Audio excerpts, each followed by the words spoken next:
God is a provider, not just any provider, but the ultimate source of everything you need. In fact, he calls himself Jehovah Jireh, which means the Lord will provide. Genesis 22:14. That name alone tells you everything you need to know.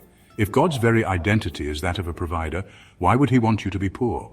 Think about it. When you hear the word provider, what comes to mind? A good father, a loving parent, someone who makes sure their children are taken care of.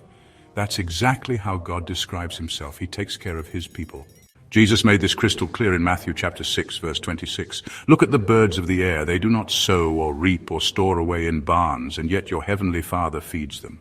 Are you not much more valuable than they?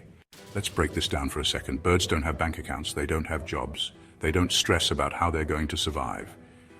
Yet somehow, every single day, God makes sure they have food. Now, if God cares that much about a tiny bird, how much more does he care about you, his child? But here's the part people miss. God doesn't provide by dropping money out of the sky. He provides through wisdom, opportunities, skills, and the ability to create wealth. That's the difference. A lot of people pray for financial breakthroughs, but they ignore the fact that God has already given them the ability to earn, manage, and multiply money. They just have to use it.